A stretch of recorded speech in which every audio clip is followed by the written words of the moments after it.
భారత రాజ్యాంగం ముఖ్య ఆధారాలు. భారత రాజ్యాంగ రచనా క్రమంలో ఆనాటి ప్రపంచ రాజ్యాంగాల ప్రభావం గణనీయంగా ఉంది. ప్రపంచంలోని రాజ్యాంగాలలోని ఉత్తమ లక్షణాలను స్వల్పమైన మార్పులతో రాజ్యాంగంలో పొందుపరిచారు.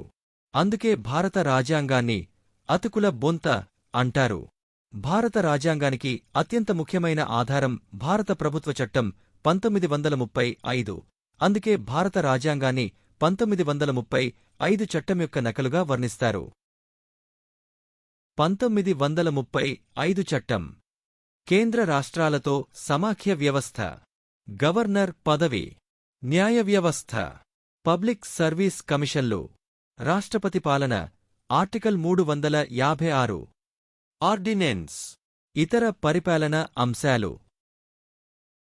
బ్రిటిష్ రాజ్యాంగం పార్లమెంటరీ ప్రభుత్వం, సమన్యాయ పాలన, శాసన నిర్మాణ ప్రక్రియ, ఏకపౌరసత్వం, క్యాబినెట్ తరహా పాలనా పద్ధతి, రిట్లు జారీ చేసే విధానం, పార్లమెంటు అధికారాలు, ద్విసభా పద్ధతి.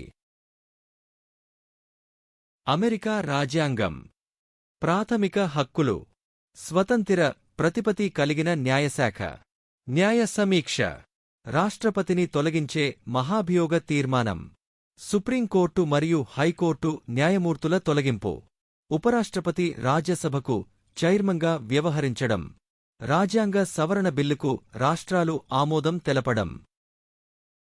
ఐర్లాండ్ రాజ్యాంగం ఆదేశిక సూత్రాలు, రాజ్యసభకు విశిష్ట సభ్యుల నియామకం, రాష్ట్రపతిని ఎన్నుకునే విధానం.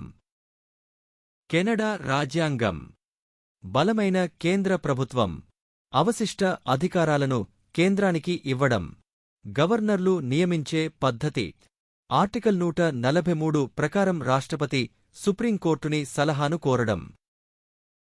ఆస్ట్రేలియా రాజ్యాంగం ఉమ్మడి జాబితా, వాణిజ్య వ్యాపార లావాదేవీలలో స్వేచ్ఛ మరియు అంతర్రాష్ట్ర వ్యాపారము, పార్లమెంటు ఉభయ సభల సంయుక్త సమావేశము.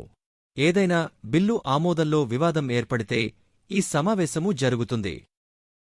వైమార్ రిపబ్లిక్ జర్మనీ రాజ్యాంగం జాతీయ అత్యవసర పరిస్థితి సమయంలో ప్రాథమిక హక్కులు రద్దు చేసే అధికారం. వైమార్ అనునది జర్మనీ దేశ రాజ్యాంగ పరిషత్తు సమావేశమైన నగరము.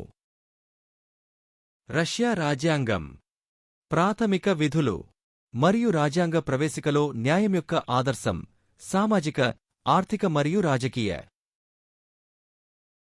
ఫ్రాన్స్ రాజ్యాంగం గణతంత్ర విధానం, రాజ్యాంగ ప్రవేశికలో స్వేచ్ఛ, సమానత్వం, సౌభ్రాతృత్వం అంశాల ఆదర్శం.